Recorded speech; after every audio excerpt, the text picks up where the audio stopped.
Hello guys, good morning, welcome to my new blog. তো এখন বাজে সকাল 7:30। এখন থেকে আজকের ব্লগটা শুরু করছি। আর এতদিন ব্লগ বানাতে পারিনি বাড়িতে বসে আমাদের, কারণ মনটা খারাপ ছিল। তারপরে এতদিন ছিলাম, একটু গোছানোর ব্যাপার ছিল, ওই জন্য আর ব্লগ বানাতে পারিনি। ভাবছি যে বাড়ি গিয়ে একবারে শুরু করব, তার জন্য আজকে থেকে শুরু করলাম। আর এখন যাব আমি একটু চা করতে, বাবুর বাবা চা খেয়ে আবার বেরিয়ে যাবে। তো যাই, চাটা করে নিয়ে আসি। আর তোমরা দেখতে থাকো, সাথে থাকো, পাশে থাকো, একটু স্কিপ করো না ভিডিওটা। আজ মনটা ভীষণ খারাপ। চা করতে এসে বাড়ির কথা মনে পড়ে গেল। কত আনন্দ করে সবাই মিলে চা খেতাম এক জায়গায় বসে।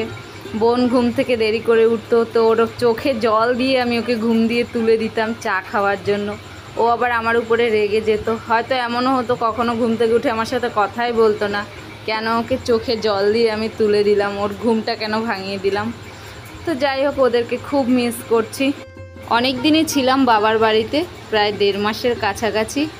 আর সেই যাব 3-4 মাস পরে প্রায়। বোন অবশ্য বলেছে যে ও 1-1.5 মাস পরে আসবে আমাদের বাড়িতে, কিন্তু আমার আর 3-4 মাসের আগে যাওয়া হবে না, ওদেরকে দেখা হবে না। বিশেষ করে বাবা আর মাকে ভিডিও কলে তো কথা বলি, কিন্তু ততটা শান্তি পাই না। তো ঠিক আছে, আমার চা করা হয়ে গেছে, এবার চাটা নামিয়ে নিই। বাবুর বাবা আবার চা খেয়ে বেরিয়ে যাবে। আজকে সকালে বোন ফোন করেছিল, ফোন করেই বলছে, দিদি জানিস তো ঘরটা ভীষণ ফাঁকা ফাঁকা লাগছে, তাকাতে পারছি না ঘরের দিকে, মনে হচ্ছে যেন চারিদিকে তোদেরকেই দেখতে পাচ্ছি। কথাটা শুনে আমার এতটা খারাপ লাগছিল, কি বলবো, বলে বোঝাতে পারবো না। মা বলছিল আষাঢ় মাসটা থেকে যা, শ্রাবণ মাসে বাড়িতে যাবে, কিন্তু আমি তো অনেক দিনই হয় এসছি, ওই জন্য চলে এসছি। আর এদিকে তো বাবুর বাবারও ভীষণ কষ্ট হয় একা একা, কিন্তু বাবুটা ছোট, তার জন্যই আমি এই গরমে, এখানে তো প্রচণ্ড গরম, তার জন্যই বাড়িতে চলে গিয়েছিলাম। এই গরমের মধ্যে আমার একার পক্ষে ভীষণ কষ্ট হচ্ছিল। আর তাছাড়া বাবুর বাবা তো সারাদিন বাড়িতে থাকে না। আমার শরীরটাও খুব একটা বেশি ভালো ছিল না। তো মা এসেছিলো আমার ছেলেকে দেখতে, তখন বাবুর বাবা বললো, যাও, যা গরম পড়েছে, তোমার তো শরীরটা ভালো নেই, কিছুদিন গিয়ে ওখানে থেকে আসো। আর তোমার শরীর ভালো না থাকলে তুমি তো বাবুরও খেয়াল রাখতে পারবে না। তো তার জন্যই চলে গিয়েছিলাম। তো ঠিক আছে, আমরা চাটা খেয়ে নিই। আর আমার ছেলেকে দেখো, ঘুম থেকে উঠেই আজকে প্রথমে মিক্সচার মেশিনটা চাইছে। তো অনেকক্ষণ ধরে কান্নাকাটি করছিল, আমি দিতে চাইছিলাম না। ও না মিক্সচার মেশিনের যে তারটা রয়েছে ওটা ধরে টানছে, তো খারাপ হয়ে যাবে, ওই জন্য আমি দিতে চাইছিলাম না। আর ওর বাবা তারপরে বলে, নে তুই খারাপ করেই দে মিক্সচার মেশিনটা। তারপরে নামিয়ে দিয়েছে, কিছু করার নেই, ভীষণ কান্নাকাটি করছিল। ওর বাবা ওকে নিয়ে বাইরে চলে গিয়েছিল যাতে ও ভুলে যায়। তো ঘুরিয়ে ঠুরিয়ে এনেছে, ঘরে এসে আবারও কান্না শুরু করে দিয়েছে, আবারও চাইছে। লাস্টে নামিয়ে দিতে বাধ্য হলো। চা খাওয়ার পরে ছেলেকে খাবার খাইয়ে দিলাম, খাইয়ে ওকে ঘুম পাড়িয়ে তারপরে আমি গেলাম স্নান করতে। স্নান করে এখন চলে এসেছি জামা কাপড় মেলবো বলে। তো এরপরে রান্না বসাবো।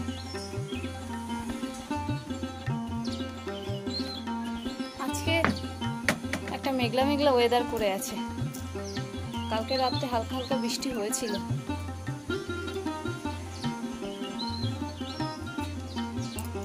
তো ঠিক আছে, জামা কাপড়গুলো মেলে দিয়ে যাই, দিয়ে রান্না বসাবো, তোমরা দেখতে থাকো।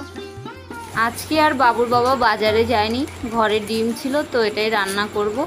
ডিমটা এনে রেখেই গিয়েছিল আমাদেরকে আনতে, যে এসে আমরা হয়তো ভাত ঠাত করে খাবো, কিন্তু আমরা তো দিনের বেলা আসিনি, আমরা রাতের গাড়িতে এসেছি, তার জন্য ডিমটা রয়ে গেছে। এবার রান্না করে আজকে খাবো। আর দেরিও হয়ে গেছিলো অনেকটা, তার জন্য বলল যে ঘরে ডিম আছে, ডিমই রান্না করো। ঘরে অন্য কোনো সবজি নেই। সকালবেলা একজন সবজিওয়ালা এসেছিলো, তো ওনার থেকে আমি কিছুটা পটল রেখেছি, আজকে পটল ভাজবো আর ডিমের তরকারি রান্না করব, এতটাই রান্না করব আজকে। আর এই যে আমি এখানে 5টা ডিম নিয়েছি, আমার আর বাবুর বাবার এবেলাতে 2টো আর রাত্রেবেলা 2টো খাবো। আর এই যে দেখো পটলগুলো রেখেছিলাম, তো ভীষণ দাম বলছিল, তার জন্য আমি অল্পই রেখেছি। আর এই যে এবার আমি ডিম সিদ্ধটা বসিয়ে দেব। ডিম সিদ্ধটা বসিয়ে আমি বসবো সবজি কাটতে। আর আমার ছেলে তো এখনও ঘুমাচ্ছে, ও এখনও ওঠেনি। আর কালকে এসছে জার্নি করে, তো ওরও অনেকটা কষ্ট হয়ে গেছে। আমি তো ভয় পেয়ে গিয়েছিলাম আসার সময় যে ও না কান্নাকাটি শুরু করে দেয়, কিন্তু ঠাকুরের কৃপায় একটু কান্না করেনি। ওর জন্য 2টো চিপস নিয়ে এসেছিলাম, তো একটু পরপরে ওকে দিয়েছি, কিছু করার নেই, আমি বাধ্য হয়ে দিয়েছি, কারণ আমার ভীষণ ভয় লাগে ও যদি বাসের মধ্যে বসে কান্নাকাটি শুরু করে দেয়, তো আমি কী করব সেই ভয়। প্রতিবার মা আসে দিয়ে যায়, কিন্তু এবার আর মা আসেনি। আর এর আগের বারও মা আসেনি, আমি আর বাবুর বাবাই ওকে নিয়ে এসেছি। তো ওই জন্য ভয় লাগছিল। ভয়টা আমি এই জন্যই পাচ্ছিলাম, কারণ এর আগের বার যখন আমার বাবার বাড়ি থেকে আমাদের বাড়ি আসছিলাম, তখন ছেলে বাসের ভিতরে ভীষণ কান্নাকাটি করছিল। এতটাই কান্নাকাটি করছিল যে প্রায় অসুস্থ হয়ে পড়ার মতো। তো লাস্টে বাধ্য হয়ে আমি 5-6 মিনিটের জন্য বাস ড্রাইভারকে বলে বাস থামিয়ে দিয়েছিলাম। থামিয়ে তারপরে ওকে বাইরে একটু হাঁটিয়ে নিয়ে এসেছি, এসে দেখি কান্না থামিয়ে দিয়েছে। তো তারপরে আবার বাস ছেড়ে দিয়েছে 5-6 মিনিট পরেই। তো খুব ভয় পেয়েছিলাম সেইবারে। আর বাসের মধ্যে তো উঠে একটু হাঁটা চলা করার মতো অবস্থা নেই, কারণ বাস তো ভীষণ জোরে চলছে। ওই জন্য বাইরে লাস্টে বাধ্য হয়ে বাইরে বেরিয়ে গিয়েছিলাম যে একটু দাঁড় করান, আমার বাচ্চাটা ভীষণ কান্নাকাটি করছে। তো বাস ড্রাইভার দাদা বেশ ভালোই গাড়ি থামিয়ে দিয়েছিল। তো যাই হোক, এদিকে দেখো আমি চাল ধুয়ে এনে হাঁড়িতে দিয়ে দিয়েছি। আর ভাতটা একটু পরে বসাবো, রেডি করে রাখলাম, কারণ আমাদের দুবারের ভাত একবারই রান্না করে নিই, ওই জন্য একটু দেরি করে বসালে আর ভাতটা খারাপ হয় না। আর ডিম সিদ্ধ তো হয়ে গেছে, আর আমার এদিকে পটল ভাজাও প্রায় হয়ে এসছে। এবার নামিয়ে নেব। পটল ভাজাটা নামিয়ে এই যে ডিম ছাড়িয়ে রেখেছি, এবার ডিমটা ভেজে নেব। ডিম ভাজতে আসলেই আমার ভীষণ ভয় লাগে, যদি বাস্ট করে। একবার তো মাছের তেল ছিটকে আমার মুখের যা অবস্থা হয়েছিল, মানে লোককে দেখানোর মতো না, এত খারাপ অবস্থা হয়ে গেছিল মুখের। পটল ভাজার সাথে একটু ডাল হলে ভালো হতো, কিন্তু এত তরকারি রান্না করা যাবে না। ছেলে আবার এক্ষুনি ঘুম থেকে উঠে যাবে, ও তো আবার বেশিক্ষণ ঘুমিয়ে থাকে না, তো বেশি রান্না করার চাপ নেওয়া যাবে না। আর এদিকে দেখো এই যে আমি ডিম ভাজা বসিয়ে দিয়েছি, আর ডিমটা কিভাবে ভাজছি দেখো, অনেকটা দূর থেকে, আর খুন্তিটা কত দূর থেকে ধরেছি দেখো। ভীষণ ভয় লাগছিল ডিম ভাজার সময়।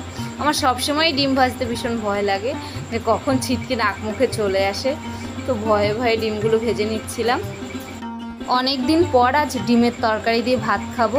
আমাদের বাড়িতে বসে তো ডিমের তরকারি খাওয়া হয়নি, যেই দিনগুলোতে নিরামিষ ছিল তো ডিম ভেজে হয়তো ভাত খাওয়া হতো, কিন্তু ডিমের তরকারি করে খাওয়া হতো না। আর এমনি যে দিনগুলোতে আমিষ ছিল ওই দিনগুলোতে মাছ মাংস আনা হতো, কিন্তু ডিমের তরকারি রান্না করে কখনো খাওয়া হয়নি। তো এই জন্য বেশ ভালোই লাগছে আজকে ডিমের তরকারি দিয়ে ভাত খাবো। আর এই যে দেখো আমার ডিম ভাজাগুলো হয়ে গেছে, এবার নামিয়ে নেব। আজকে যা গরম পড়েছে তাতে ডিমের তরকারি না খাওয়াই ভালো, কারণ ডিম খেলে আরও শরীর বেশি গরম হয়ে যায়। কিন্তু কিছু করার নেই, বাবুর বাবা তো বাজারে যেতে পারেনি, আর ঘরে তেমন কোনো সবজিও নেই যে রান্না করে খাবো। সবজিওয়ালা এসেছিলো, পটল গাজর এইসবই রেখেছি, আর কিছু রাখতে পারিনি। তেমন কোনো সবজিও ছিল না, শাক ছিল, তো শাকগুলো বেশি একটা ভালো ছিল না, ওই জন্য রাখিনি। তো এই যে আমার ডিম ভাজা প্রায় হয়ে এসছে, এবার নামিয়ে নিচ্ছি। আর এরপরে ডিমের তরকারিটা বসিয়ে দেব। ডিমের তরকারিটা বসানোর আগে একটু খাবার খেয়ে নেব, খুব খিদে পেয়ে গেছে। খাবার খেয়ে তারপরে তরকারিটা বসাবো। আর এদিকে দেখো আমার ছেলে ঘুম থেকে উঠে বসে বসে বাদাম খাচ্ছে, এই যে। আর খেলনাগুলোর অবস্থা দেখো কি করে রেখেছে, সব ফুলে খালে একাকার। কোনো খেলনা যদি কিনে দিই সেটা যতক্ষণে না খুলতে পারবে, মানে ওর শান্তি নেই। দেখ, তোমাদেরকে একটা জিনিস দেখাচ্ছি, দেখো কি করেছে। এই যে দেখো, ওর জেঠু ওকে একটা গরু কিনে দিয়েছে, তো এই যে গরুর হাত পা খুলে সব কিছু একাকার করে দিয়েছে।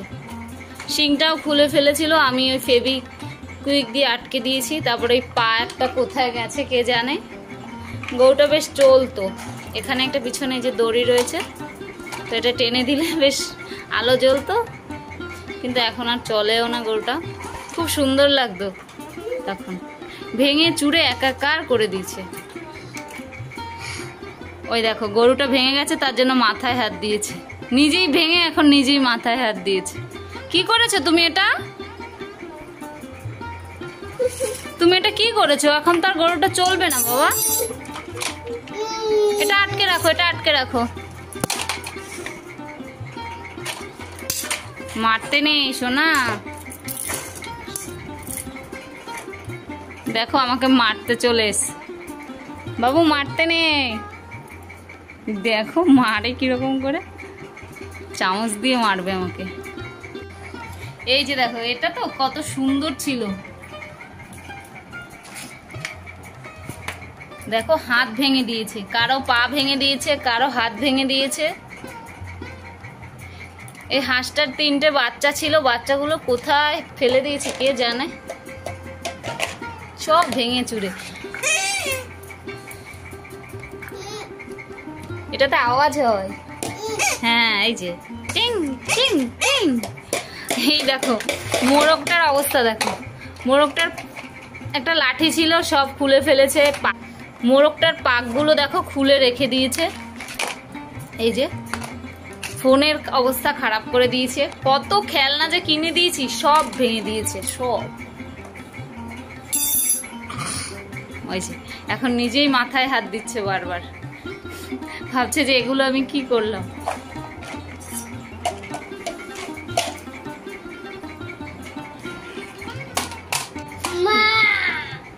গরুটা আমার এতটাই ভালো লেগেছিল কি বলবো, গরুটার পাট আর সব ভেঙে দিয়েছে। এখানে কি সুন্দর লাইট জ্বলতো, লাইট লাইট।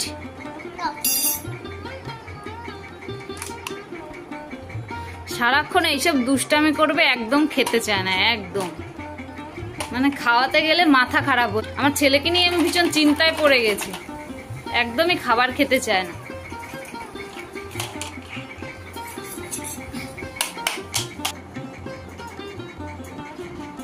সারাক্ষণ শুধু দুষ্টামি আর দুষ্টামি, খাবারে ভীষণ অরুচি।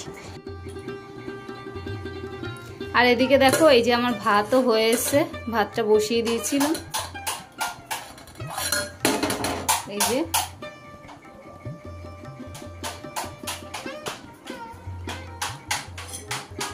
আর দেখি তরকারিটা কত দূর হলো।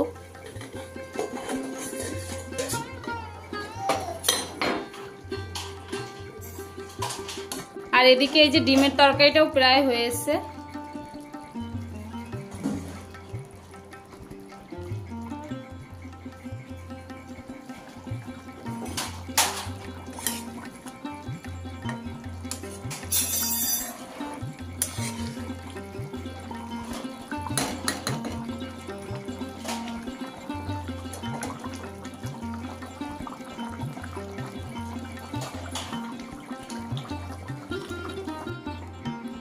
আর এই যে এখন আমার ডিমের তরকারি রান্না হয়ে গেছে। বাবুর বাবা আজকে বলছিল একটু কষা কষা করে ডিমের তরকারি খাবে, তো এই যে রান্না করেছি। একটু ঝোল রেখেছি কারণ আমাদের তো আজকে ডাল হয়নি, তো দুবেলা খেতে হবে এই ডিমের তরকারি দিয়েই, তার জন্য খুব একটা বেশি কষা কষা করিনি।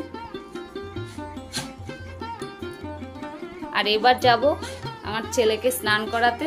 ওই দেখো এবার বাসিটাকে ভাঙছে।